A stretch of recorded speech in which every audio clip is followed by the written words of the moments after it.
काल तूने 4 युगों में जीवों को बहुत ही तड़पा के रखा है। अब जा, अब कलयुग आ चुका है। अब मैं इन सभी जीवों को इस पृथ्वी लोक से अपने लोक ले जाऊंगा, और तूने अगर मेरे काम में टांग अड़ाने की कोशिश की तो इसका अंजाम बहुत बुरा होगा।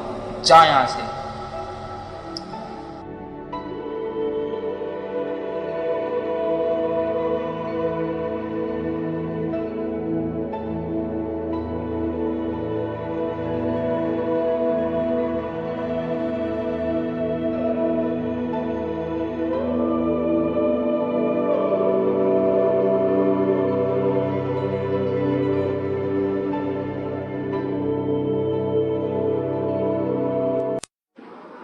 परमात्मा का धाम है ही ऐसा जहाँ पे जो जाता है उस परमात्मा की भक्ति करने के पश्चात इस आत्मा को स्वयं ये एक अपने निजी विमान में बैठकर उस लोक में जाता है, और काल के लोक को पार करते हुए उस परमात्मा के लोक के आगे सामने जब आता है तो इस आत्मा की आंखें चुंधिया जाती है कि क्या सच में एक ऐसा भी लोक था कि जिसको हम छोड़कर इस गंदे पृथ्वी लोक पर आ चुके हैं। उस लोक के तेज के आगे इस पूरे ब्रह्मांड का कोई भी तेज नहीं है।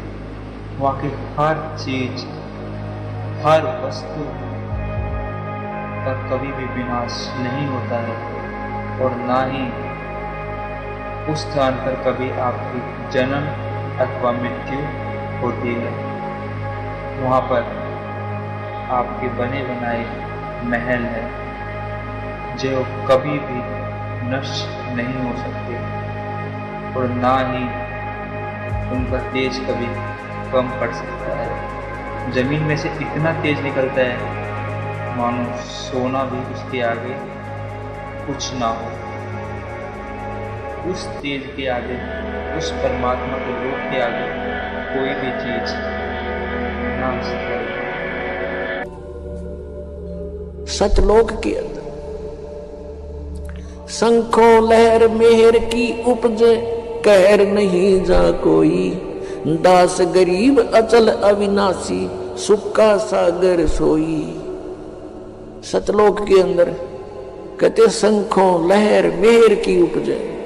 अब वहां हम सतलोक में रहा करते थे, हमारा ऐसा ही शरीर था जैसा आपका यहां पर है,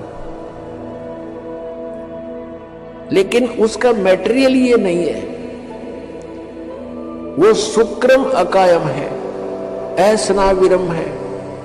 माता पिता के योग से जैसे यहां शुक्र से बनता है, ऐसा वहां हमारा शरीर नहीं है। यहाँ 5 तत्वों से बना हुआ है, वहाँ 1 तत्व से, नूर तत्व से बनता है। अब जैसे हमारा शरीर 5 तत्वों से बना हुआ है, इसमें कई तत्व दिखाई नहीं देता और कितना सुंदर हमें लगा है।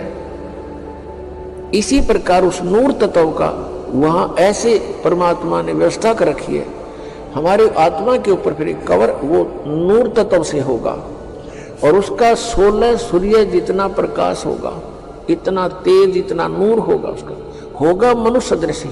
और वहां पर आपका पूरा परिवार होगा, आपका अलग से कुटुंब होगा, पूरा अलग से महल बने हुए हैं जिनको बने बनाए आप छोड़ आए। आपकी सारी व्यवस्था वहां पहले से बनी हुई है, और एक व्यक्ति को यानी एक आत्मा को और उसके कुटुंब को, परिवार को वहां पर इस पृथ्वी जितना स्थान अकेले को प्राप्त है। उसमें बाग बगीचे, झरने, बहुत गुणे।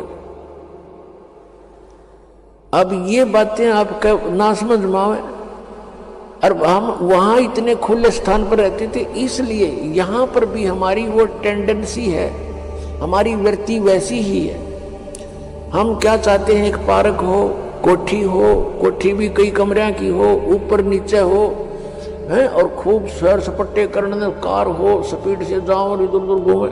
तो वहां अपने आप विमान है आपके पास, आपकी वचन से विमान है, जहां चाहो वहां जा सकते हो, बहुत स्पीड से जा सकते हो,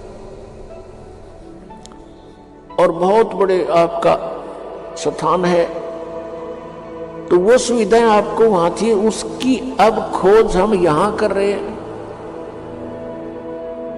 कोयले की खान में हम स्वर्ण ढूंढ रहे हैं, गोल्ड, या कोयले की खान है हम ढूंढ रहे हैं या सुख, या सारा दुख ही दुख है। परमात्मा कहते हैं तन दर सुखिया कोई नहीं देखा, जो देखा सो दुखिया हो। उदय अस्त की बात करे, मैंने सबका करया विवेका हो, मैंने सबका विवेचन कर देख लिया।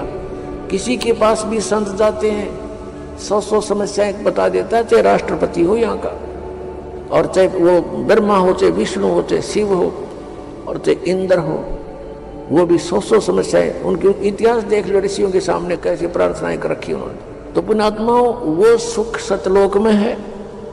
परमात्मा सतपुरुष है, वो कबीर देव है, वो सतलोक में है। जब हम उसके राज्य में पहुंच जाएंगे, फिर हमारी मृत्यु और बुढ़ापा नहीं होगा।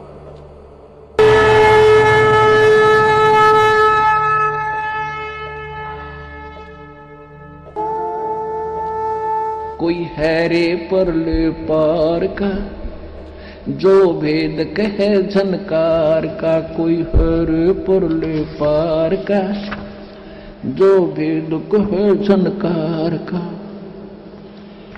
अब क्या बताते हैं कि कोई है उस परले पार का जो उस वास्तविक धुन की जानकारी रखता हो।